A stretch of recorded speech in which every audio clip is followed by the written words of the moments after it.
Hi കൂട്ടുകാരെ, പ്രയ വ്ളോഗ്സിലേക്ക് എല്ലാവർക്കും സ്വാഗതം. ഈ ഒരു ചെടിയുടെ പേരാണ് ഗോൾഡൻ കാസ്കാഡ്. ഈ ഒരു ചെടിയാണ് എൻ്റെ വീട്ടിലുള്ള ഒരു വള്ളിച്ചെടിയാണിത്. കാണാനായിട്ട് നല്ലൊരു ഭംഗിയാണ് ഇതിൻ്റെ പൂക്കൾ കാണാനായിട്ട്. അതുകൊണ്ടാണ് ഞാൻ ഈ ഒരു വീഡിയോ എടുക്കുന്നത്. ഇത് അധികം വീടുകളിൽ ഞാൻ അങ്ങനെ കണ്ടിട്ടില്ല. അതുകൊണ്ടാണ് എനിക്ക് നല്ലൊരു ഭംഗിയുള്ളൊരു പൂവാണ് ഇതിൻ്റെ മുകളിലുള്ളത്. ഈ ഒരു പൂവ് ആദ്യം തന്നെ ഒരു വൈറ്റ് കളറിലാണ് ഉണ്ടാവുക. പിന്നീടാണ് ഇതൊരു യെല്ലോ കളറിലേക്ക് മാറുക. ഈ ഒരു യെല്ലോ കളറിലേക്ക് മാറുമ്പം തന്നെ അതൊരു പൂവായിട്ടല്ല, ഒരു ലീഫായിട്ടാണ് അതിലിരിക്കുക.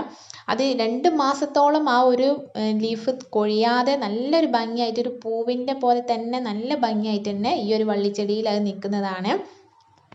എൻ്റെ അടുത്ത് ഇതേപോലെ ഒരു ചെറിയ തൈ ആയതുകൊണ്ടാണ് ഞാനിത് ഇങ്ങനെ തന്നെ വച്ചിരിക്കുന്നത്. ഇതിൽ നമുക്ക് ഈ വള്ളിയിൽ നിന്ന് തന്നെ നമുക്ക് ഇതിൻ്റെ ചെറിയൊരു തണ്ട് മാറ്റിയിട്ട് പുതിയൊരു തൈ നമുക്ക് ഉണ്ടാക്കിയെടുക്കാവുന്നതാണ്. ഇത് നമ്മൾ പന്തലൊക്കെ ഇട്ട് നട്ട് കൊടുത്തിട്ടുണ്ടെങ്കിൽ നല്ലൊരു ഭംഗിയാണ്. നമ്മൾ മുൻവശത്തൊക്കെ ഇതേപോലെ പന്തലിട്ട് വെച്ചിട്ടുണ്ടെങ്കിൽ പൂക്കളൊക്കെ ഇങ്ങനെ വള്ളി പോലെ താഴോട്ടായിട്ട് കിടന്നിട്ടുണ്ടെങ്കിൽ നല്ലൊരു ഭംഗിയായിരിക്കും കാണാനായിട്ട്. ഒരുപാട് പൂക്കൾ എന്നും തരുന്ന ഒരു ചെടിയാണ് ഈ ഒരു ചെടി.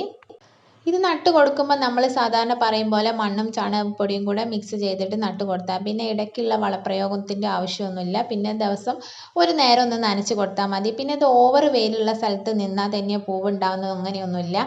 എപ്പോഴും തണൽ കിട്ടിയാൽ തന്നെ ഇത് നല്ല രീതിയിൽ തന്നെ ഉണ്ടായി കിട്ടും. നമ്മൾ നല്ല വെയിലത്ത് വെച്ച് കൊടുക്കേണ്ട ആവശ്യമൊന്നുമില്ല.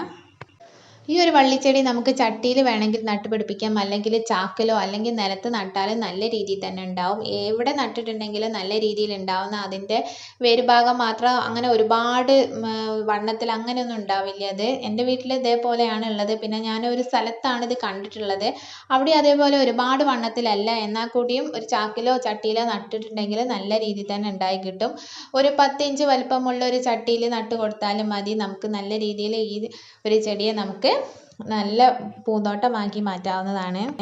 ഏകദേശം ഈ ഒരു ചെടി നമ്മളെ കണിക്കൊന്നയുമായിട്ടൊരു സാമ്യമുണ്ട്. പക്ഷെ എന്നാൽ കൂടിയും നമ്മൾ കണിക്കൊന്ന പൂവിൻ്റെ ആ ഒരു പൂവാണ് നമുക്ക് അതിലുണ്ടാവുക. പക്ഷെ ഇതിലൊരു പൂവല്ല എന്നുള്ളൊരു വ്യത്യാസം മാത്രമാണ് ഈ ഒരു ചെടിയായിട്ടുള്ളത്. അപ്പോൾ ഈ വള്ളിച്ചെടിക്ക് നമുക്ക് കൂടുതലായിട്ട് അങ്ങനെ കെയറിങ് കൊടുക്കേണ്ട ആവശ്യമൊന്നുമില്ല. പിന്നെ കൂടുതലായിട്ട് അസുഖങ്ങളൊന്നും കേടുവന്ന് പോകുന്ന ഒരു ചെടി കൂടിയല്ലത്. ചെറിയ രീതിയിൽ ശ്രദ്ധിച്ചിട്ടുണ്ടെങ്കിൽ നമുക്ക് നല്ലൊരു ഭംഗിയുള്ള ഒരു പൂക്കളാക്കി മാറ്റിയെടുക്കാവുന്നതാണ്. ഇതേപോലെ ഒരു നല്ല വീഡിയോ ആയിട്ട് വീണ്ടും കാണാം. Okay, bye.